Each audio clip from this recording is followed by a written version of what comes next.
What is going on, everyone? This is Adam and Craig with Grandstand Golf. In this video, we're talking our PGA DFS picks for the 2020 Shriners Hospitals for Children Open. I don't think I'll be saying the full title. Yeah, that's a mouthful. That is a mouthful. We have a bunch of videos dropping this week. Make sure to also check out our DFS Sleeper video and our DFS Fades video.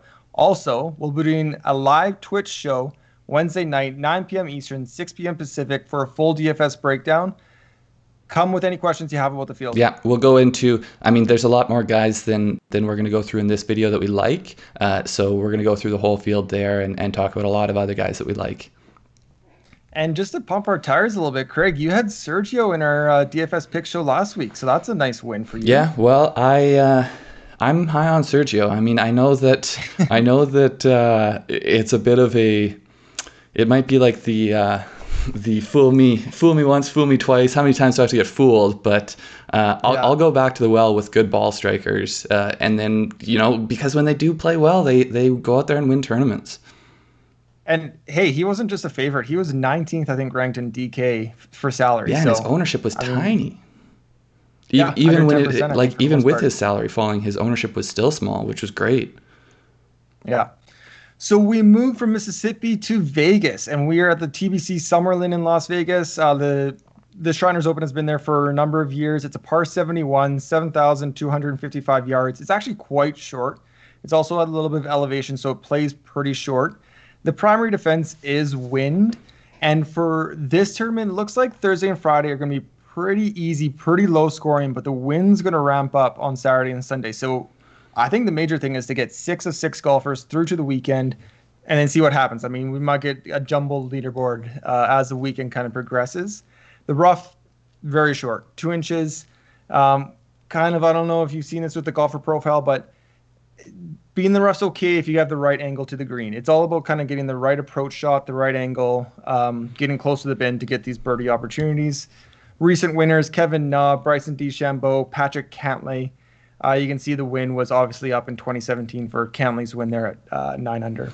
Yeah, Cantlay has an unreal record at this course, and I don't think either of us have him in our picks right now. But he, the last 3 years he was in the playoff with Kevin Na, ended up losing in the playoff. He came second to Bryson DeChambeau, and then he was he won it in 2017 in a playoff. So.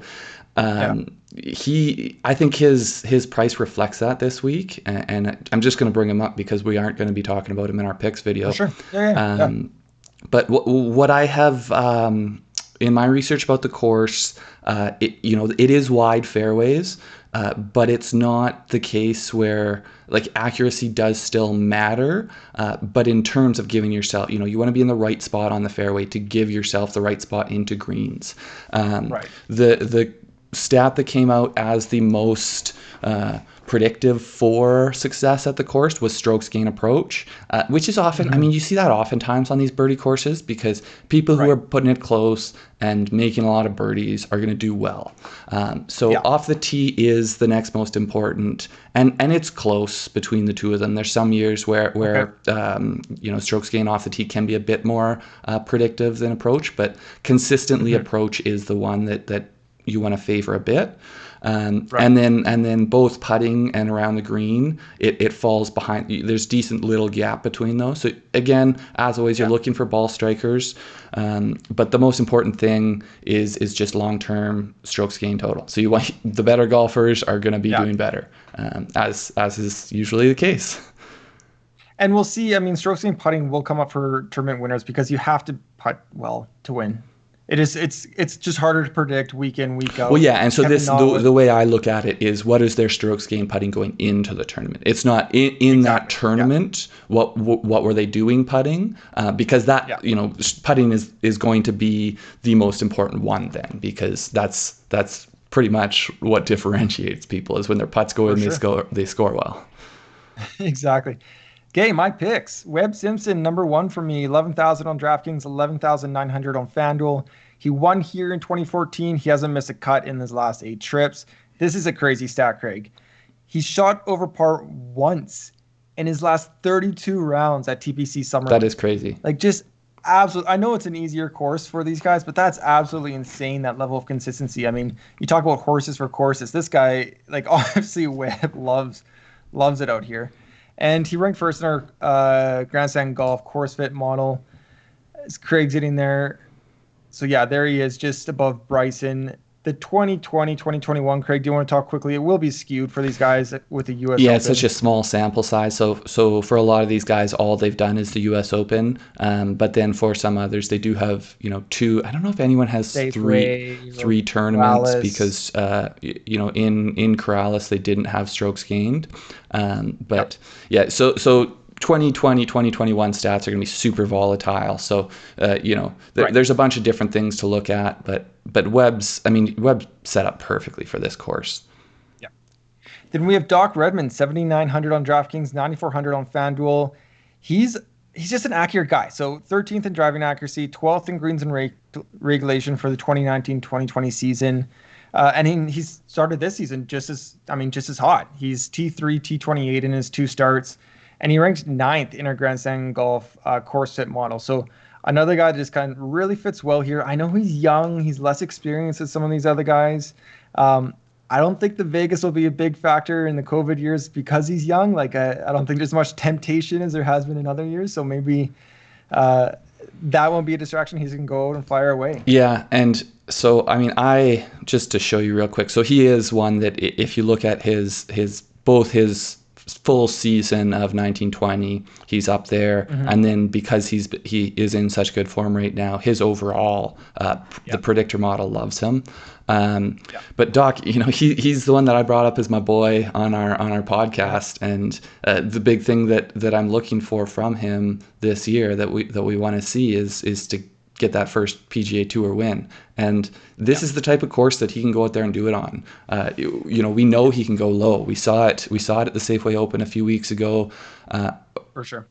Yeah, Safeway Open on the Sunday there when he went and went super low on Sunday. And so if he is in a little bit better shape going into that Sunday, then he's the guy that can go out there and win the tournament, which is nice at 7,900. Yeah, and then my third pick, Denny McCarthy, just below him on DraftKings, 7,700, 9,200 on FanDuel. His last 2 trips out here, 9th and 15th. So clearly, again, a good fit for the course. But the thing we've seen this year compared to previous years with Denny McCarthy, he's always been one of the top putters. He was the best putter, stroke seeing putting last year on the tour. But his ball striking is some of the best we've ever seen from him. He's also green across the entire DFS model for us. So if you flip quickly there and go down to McCarthy at 7,700, you'll see that there's a lot of green happening in his strokes gain approach, off the tee. He's always been a strong putter, but he's just I think there's parts of his game that are kind of coming around quite a bit. Yeah, his ball striking has been good for a little while now. And like you said, He's the best putter probably on the PGA Tour. His stats, he was number 1 last year, and those stats weren't out of line with where he is. So he's another guy, similar to Doc, he's another guy that I think is going to win a tournament here pretty darn quick. And likely, I think it'll be one of these ones that's a birdie fest. So, I like... I'm not taking ownership into account for these picks. I do think right now I do have about 50% Denny McCarthy. So either way, I'll be overweight on him. But I think both him and Redman, and of course Webb, will be pretty popular. But hey, if you think they're going to do well, you can go contrarian elsewhere. You can see our sleepers video, and our sleepers video, but also on Twitch on Wednesday evening. We'll talk that's where I like to go a little bit through, what do I like this week in terms of how I'm going to go about constructing a roster, and where I want to be a little bit contrarian, where I'm okay being a little bit chalkier. All right, Craig, who do you like to see? So I think that, and this is one where it's tough because I at first I thought Collin Morikawa might be a bit of a contrarian pick just because, you have Bryson at the top, you've got Webb up there, you've got Cantley, who has such a good course history. But I think the price for Morikawa is going to attract a lot of ownership. And that's ultimately why I looked at him. But he's a Vegas resident, so he has a lot of experience playing there, so for a guy, I was thinking about it, for a guy like Morikawa, where so much of his game is around this absurd precision with his distance. Whether it's a wedge or an 8-iron or whatever, he seems to be able to land them on the number. So when you're used to that elevation, that can just make such a big difference, I think. In terms of stats, he's great. He's great. number one in strokes gain approach in the field. I think he might have ended up number 2 to JT on the year for 2020, but also number 1 for strokes gain ball striking in the field, which is just simply off the tee and approach. And that one I know for sure that he was second to JT for the year. But he's really he's a stud, and I like the value. DK especially, if you look at, he's priced 6th on DraftKings. On FanDuel, he's priced 4th. And in terms of sports betting, he seems to be tied for 3rd most of the places I've seen him in odds. That's really interesting, yeah. That's where I worry. At first I thought it might be a contrarian pick, but with him being so low priced here, he may end up attracting more ownership than I was thinking. I think I'm going to start a lot of lineups with Webb, Morikawa, go into kind of the mid to low 7,000s and just build from there. Yeah, and those two end up top 5. You're looking pretty good. Yeah, exactly. Next up, I've got Harris English. He's 9,700 on DraftKings, 10,900 on FanDuel. I just think Harris is not quite getting enough respect. And I kind of get it because he doesn't have really flashy wins, but it's still like people don't believe that what they've seen from Webb over the last 6 months to a year from Harris is really who he is, but he's 72% top 25 finishes over the past year. That's a pretty absurd number. Like, that is crazy. It is crazy to me. He hasn't finished outside the top 40 since mid-June. So like every week he goes out there, some of these fields were smaller, but for the most part he's in the top quarter of the field. He's a safe one, but I also think he's gonna go out there and he's going to get a win sometime soon. And if not, he's getting high finishes even when he's not winning. So I also think if Morikawa does attract a lot of ownership, he might be a good pivot. Exactly. But and then just the final thing, he's really good. So like his strokes gain total for the full year of 2020 is number 3 in this field.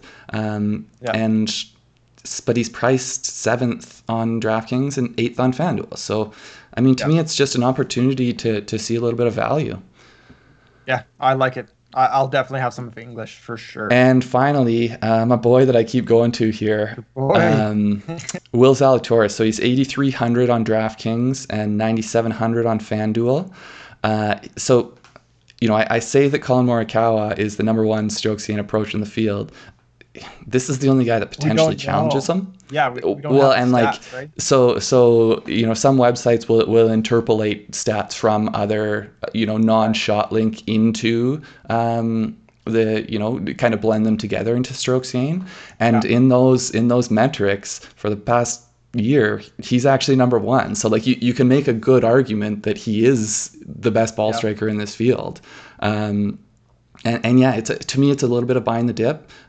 His price last week, the last couple of weeks has been high, and we're getting into stronger fields now. And he didn't have a great week last week, missing the cut, but he was still, at each round he was gaining over a stroke on his ball striking off the tee and on approach. But he was losing strokes in the short game. So that you see that, especially from young players like him. So it's easy to see that flip, and he's gaining strokes in a short game, and the ball striking is there. So I'll happily have ownership of Will Zalatoris this week. Yeah, I think it's a very appropriate dip, and I think it is the time to kind of act on it. If it's an approach course, we know how good he can be. I think it's appropriate now that he's maybe ranked 20th or so in the field.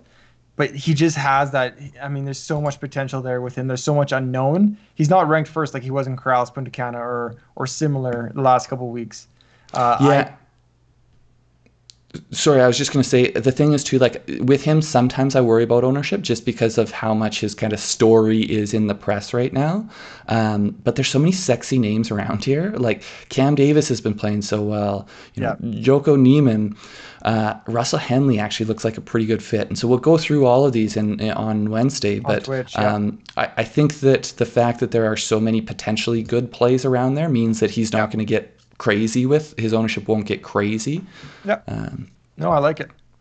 Okay, just to recap, I have Webb Simpson at 11,000, Doc Redman at 7,900, and Denny McCarthy at 7,700. And I have gone a little bit more expensive, I guess, with all mine. But Collin Morikawa at 9,800, Harris English at 9,700, and Will Zalatoris at 8,300. Thank everybody for watching. Make sure to check out our DFS Sleepers video, also dropping this week, and our DFS Fades video, also dropping.